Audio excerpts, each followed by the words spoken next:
Et en tant qu'ancienne Premier ministre du Sénégal et actuellement un des leaders mondiaux de notre partenariat, de notre alliance Assainissement et eau pour tous, vous êtes parfaitement consciente de l'importance de l'eau, de l'assainissement et de l'hygiène pour l'égalité entre hommes et femmes, ou entre femmes et hommes. Nous savons que les femmes et les filles sont les premières à devoir aller chercher de l'eau, à s'occuper des membres de leur famille qui sont malades à cause du manque d'eau, d'assainissement et d'hygiène. Nous savons aussi que c'est un sujet qui vous passionne particulièrement, que les filles sont empêchées d'aller à l'école à cause du manque de toilettes ou de toilettes séparées par genre.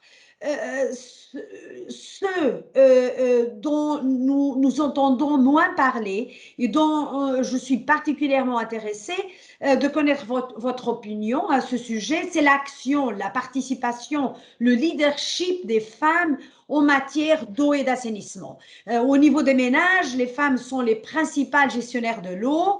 Elles ont des connaissances et une expertise précieuse sur la réalité de l'accès à l'eau et l'assainissement dans leur communauté. Et pourtant, lorsqu'il s'agit de prendre des décisions au niveau national, les femmes sont rarement à la table des discussions, des négociations, de la prise de décision. Comment est-ce que vous expliquez cette déconnexion et dans votre opinion, est-ce que les choses seraient-elles différentes? Est-ce qu'on aurait un autre type de décision s'il y avait plus de femmes au poste des décisions, y compris, mais aussi au-delà de l'accès à l'eau et à l'assainissement? Oui, tout à fait.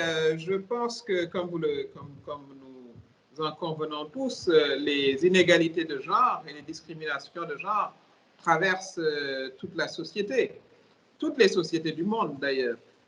Et évidemment, il y a eu beaucoup de progrès quant à la représentation des femmes dans les sphères de décision. On ne le dit pas assez, mais peut-être les plus gros progrès ont été faits en Afrique.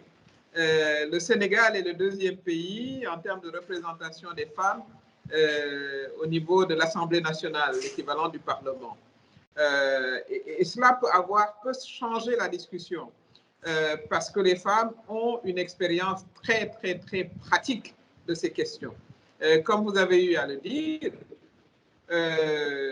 particulièrement en Afrique, la question de l'eau est une question essentiellement féminine.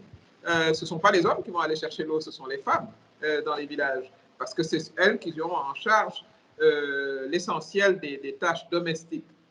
Donc, il est évident qu'une femme qui arrive à un niveau de décision, on n'a pas besoin de lui expliquer beaucoup de choses en matière d'accès à l'eau, en matière d'hygiène.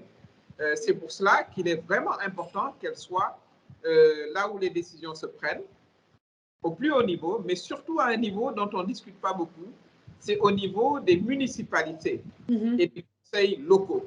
Parce que la question, c'est aussi une question locale. Et il est important que les instances de décision locales également prennent des décisions qui rejoindront celles de l'État central pour que ces questions liées à l'eau, à l'hygiène, puissent être à l'assainissement, puissent vraiment se retrouver au niveau des budgets locaux, mais aussi au niveau des budgets nationaux. Donc, à mon avis, il est vraiment important que les femmes soient au cœur des dispositifs de décision, mais aussi des dispositifs opérationnels. Par exemple, la gestion des forages d'eau. Il faut qu'elles jouent un rôle important, que les décisions soient prises avec elles, parce que je crois que c'est les meilleurs experts en eau, en réalité. Je suis entièrement d'accord avec vous sur cet aspect. It is so unacceptable that we allow women's knowledge and expertise to be lost because of these discriminatory norms and practices. And you were talking about their knowledge or our knowledge, women's knowledge and expertise. And I could not agree more that water is a very local issue. And the comments that you made regarding the importance of having women in decision-making positions also at the municipal level is crucial. So beyond the lack of women in decision making, what other consequences can we see because of neglecting women's voices? And one of the things I am thinking about is women's roles in responding to climate change. You were already mentioning the fact that women are the primary managers of water and sanitation in the household and very often in the village. So what do you think would be the first-hand information and the role that women could play in supporting countries to respond to climate change? Oh, thank you.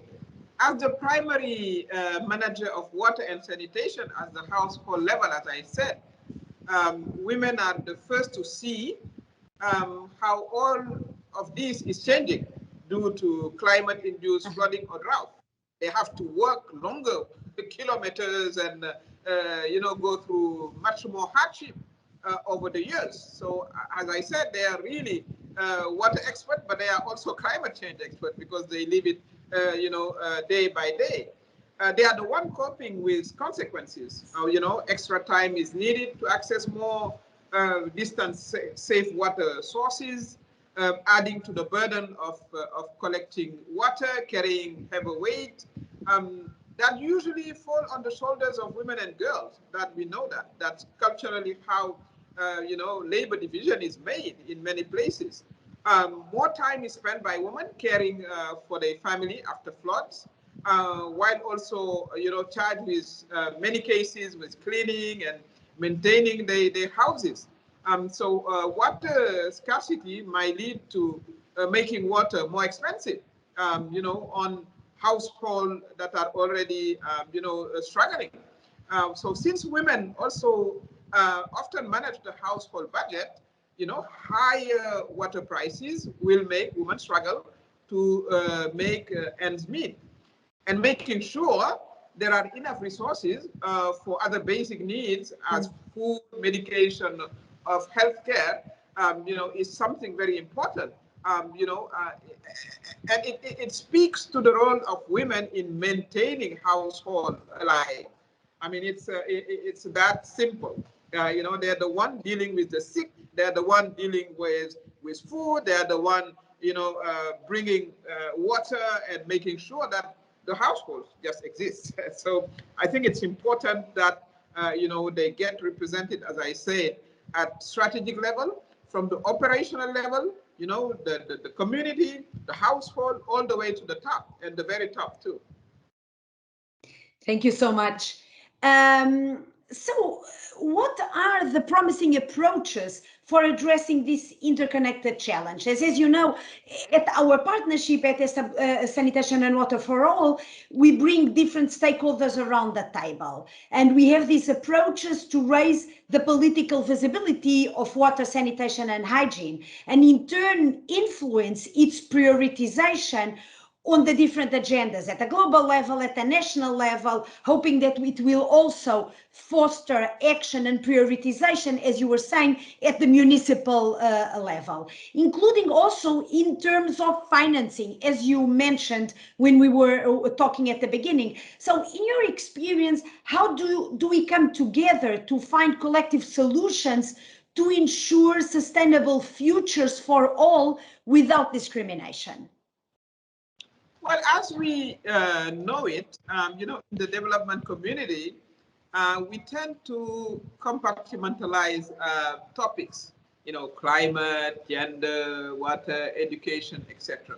But that's not how people live their lives, right? I mean, that's the same person who would want to go to school, access to education, to water, etc. I mean, when you compartmentalize that, I mean, you make things even harder. So I think it only makes sense that we make the efforts to just get together and address the one person that deals with the different issues. I do believe that to respond to people lived reality, we need to appreciate that their life are not lived in silos.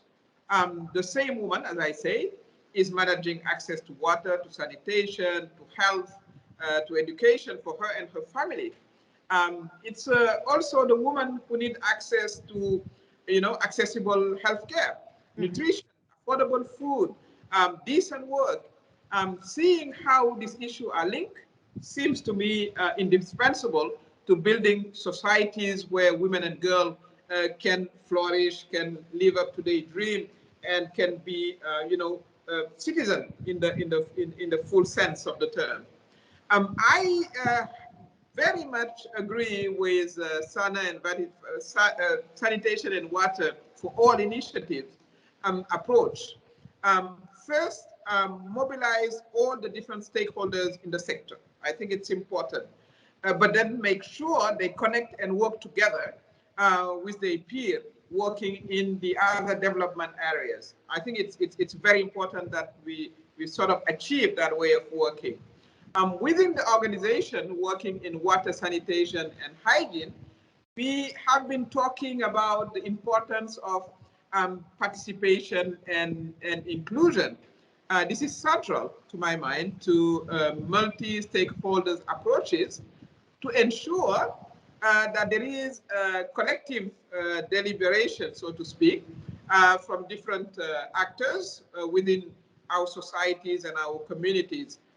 And I think that will be the best way to find workable policies, and that would help us move closer to delivering together, on the SDGs agenda. I also do think that multi-stakeholders approaches are also the key features of ensuring accountability. So everybody can report, on their duties and result.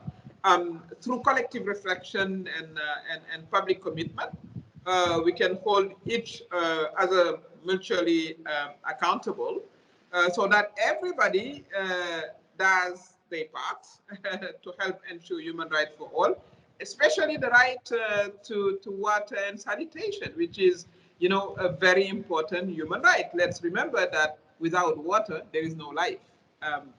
So regarding the work of other sectors, we have seen how vertical intervention can have unattended negative consequences. For instance, setting up a system to deliver safe drinking water and sanitation will be more sustainable if they are closely coordinated with or even integrated within system that supplies water for other purposes such as agriculture or energy. We have seen that.